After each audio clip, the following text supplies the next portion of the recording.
வணக்கம் நண்பர்களே. இந்த நாள் உங்களுக்கு இனிய நாளாகட்டுங்க. இந்த பதிவில் எதை பற்றி பார்க்க போகிறோன்னா, சனிக்கிழமையில பெருமாளை நீங்கள் இப்படி வழிபட்டு பாருங்க. திருப்பதி பெருமாளை நீங்கள் தொடர்ந்து சனிக்கிழமை தோறும் இப்படி வழிபட்டு வருவதால் உங்கள் வாழ்க்கையில் இருக்கக்கூடிய அனைத்து பிரச்சனைக்கும் ஒரு நல்ல தீர்வாக அமைங்க. அது மட்டும் இல்லைங்க, நீங்கள் எந்த ஒரு தொழில் செய்தாலும் தொழிலை அதிகப்படியான வருமானத்தை பெறுவதற்கு இந்த ஒரு பரிகாரத்தை செய்தாலே போதும். இந்த பதிவு உங்களுக்கு பயனுள்ளதாக இருக்கும்.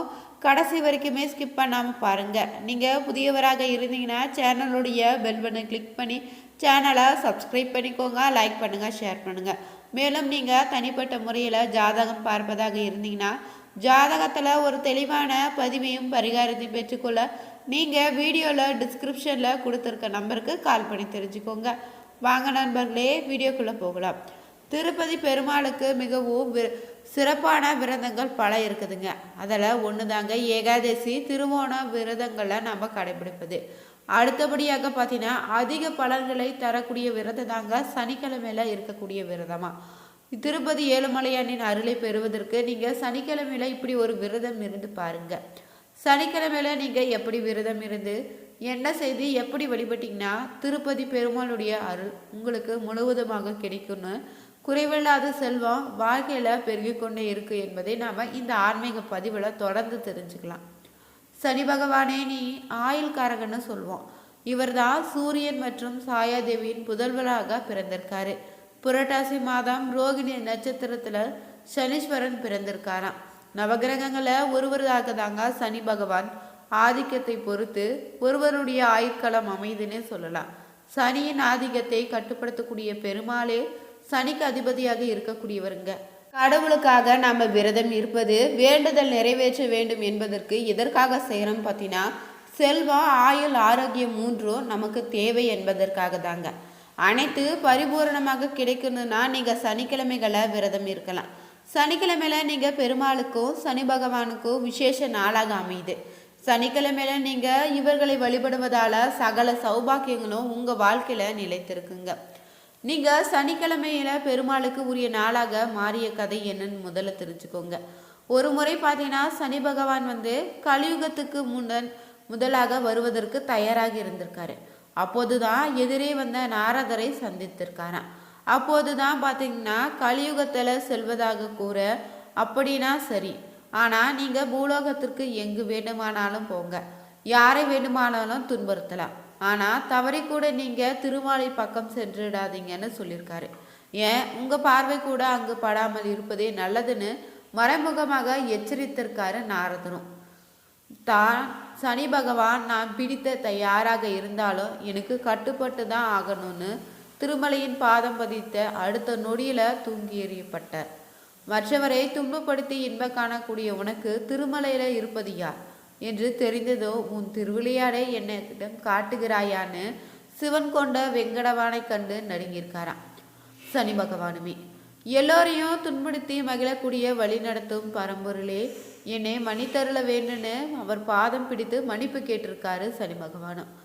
என்னை நினைத்து வாழக்கூடிய பக்தர்களுக்கு நீ எந்த துன்பமும் கொடுக்கக்கூடாதுன்னு நிபந்தனையும் விட்டிருக்காரு பெருமாளும். அப்போது தாங்க சனி பகவானுடைய விருப்பத்துக்கு இணங்க அவர் பிறந்த தினமான சனிக்கிழமையில பெருமாளை வழிபட்டிங்கன்னா பக்தர்களுடைய விருப்பங்களை நிறைவேற்றி வைப்பார்னு சொல்லப்படுது. அன்று முதல் தாங்க சனிக்கிழமையில பெருமாளுக்கு உகந்த நாளாக மாறியிருக்கு. பக்தருடைய வேண்டுதல் செல்வம் ஆயுள்னே ஆரோக்கியம் போன்ற இவை அனைத்துக்குமே பார்த்தீங்கன்னா குறைவின்றி கிடைக்க ஒவ்வொரு சனிக்கிழமையிலும் வெங்கடவானை வழிபடுங்க. சனிக்கிழமையில அதிகாலையில் எழுந்து குளித்து முடித்த பிறகு உங்கள் வீட்லேயே நீங்கள் பூஜை அறையில் அரிசி மாவில் தாமரை பூ கோலம் போட்டுக்கோங்க. பின்பு அந்த கோலத்து நடுவில் நீங்கள் ஒரு கலசத்தில் நீரை நிரப்பி வச்சிடுங்க. திருப்பதி திருமலை வெங்கடாஜலபதியின் படம் உங்கள் வீட்டில் இருந்துச்சுன்னா வாசமுள்ள பூக்கள் சூட்டி புதுநில நீர துணியை வைத்து இயல் கொண்டு செய்யப்பட்ட பலங்காரங்களை நீங்கள் நெய்வேத்தியமாக படைத்து வழிபடுங்க. விரதம் மேற்கொள்வங்க நீல நீரை உடைய இந்த நாளை அணிந்துக்கலாம். நெய் தீபம் ஏற்றி சந்தன மனம் கொண்ட தூபங்கள் கொளுத்தி நீங்கள் சனி பகவானுக்குரிய மந்திரங்களும் சேத்திரங்களும் துதித்து பூஜைகள் செய்து வழிபடுங்க. சனிக்கிழமையில நீங்கள் விரதம் மேற்கொள்வார்கள் காலை முதல் மாலை வரை விரதம் மேற்கொள்ளலாங்க. காலையில் நீங்கள் சிறிது உணவை காகங்களுக்கு உண்ண வைத்திடுங்க. மாலையில் அருகில் இருக்கக்கூடிய பெருமாள் கோவிலுக்கு சென்று துளசி மாலை சாற்றி வழிபடுவது சிறப்பான பலனை தேடித்தரும். மாலையிலே நீங்கள் பூஜை செய்து முடித்த பிறகு நெய் வைத்து பிரசாதத்தை சாப்பிட்டு விரதத்தை முடித்துக்கலாம். உங்களால் இயன்ற தானங்களை இந்த நாளில் செய்வது பெரிய புண்ணியத்தை ஏற்படுத்தி தருங்க. பெருமாளுக்கு நீங்கள் தாமரை மலர்கள் படைத்து வழிபடுவது பலன்களை ஏற்படுத்தி தருங்க.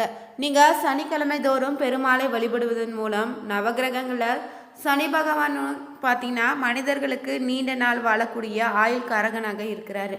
இவரை வழிபடுவதால் நீங்கள் நீண்ட ஆயுளை பெற்று வாழ்வீங்க. தொழில் வியாபாரங்களை நிலையான வருமானத்தை ஏற்படுத்தி தருவார். தொழில் விருத்தியும் உண்டாகிடுங்க. ஒவ்வொரு சனிக்கிழமையிலும் நீங்கள் இந்த விரதத்தை தொடர்ந்து கடைபிடித்து வர ஆரோக்கியம் ஆயுள்னு செல்வம் பெருகி உங்கள் வாழ்க்கை மகிழ்ச்சியாக மாறிடுங்க.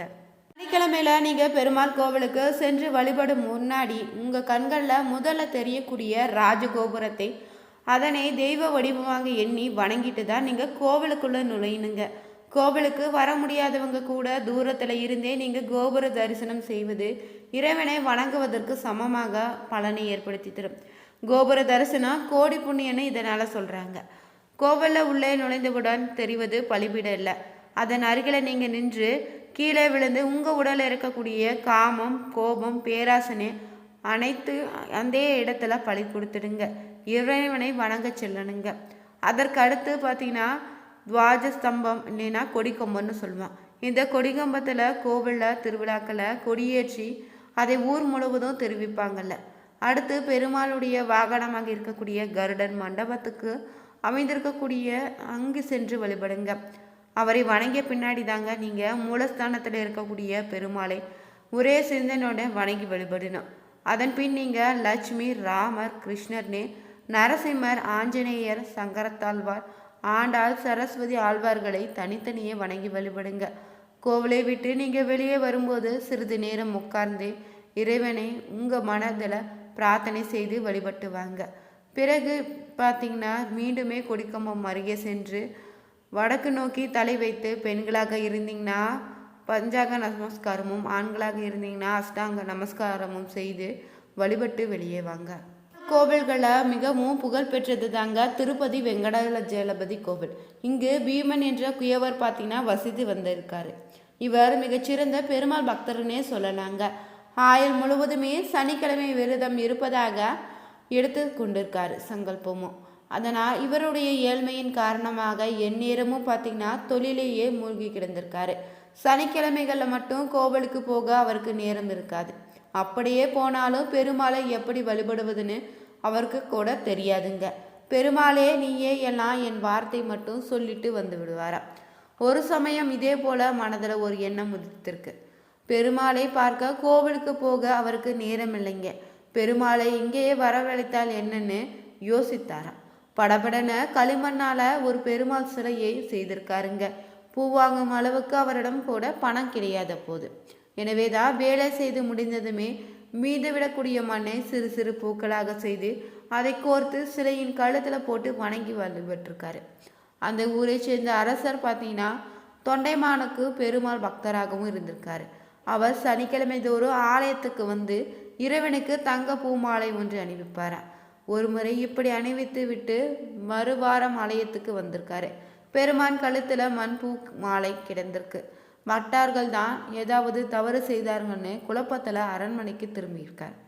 அவரது கனவுல தோன்றிய பெருமாளும் பார்த்தீங்கன்னா குயவர் பீமன் பக்தியை பற்றி சொன்னாராம்.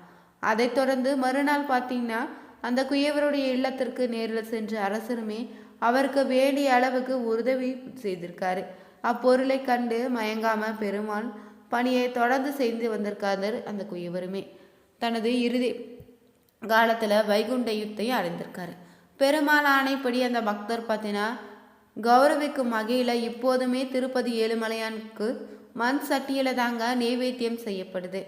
புரட்டாசி மாத திருவோண திருப்பதி மலையப்ப சாமி தன்னை வெளிப்படுத்தி கொண்ட தினம் அந்த நேரம் என்பதால் புரட்டாசி சனிக்கிழமையில அவதரித்த நாள்னு சனிக்கிழமையில வழிபடுவதால் சனியினால் ஏற்படக்கூடிய கேடு பலன்கள் குறையும்னு சொல்லியிருக்காரு. சனிக்கிழமையில அதிகாலை எழுந்து நீராடிய பின்னர் பெருமாளை நினைத்து விரதம் இருக்கலாம்.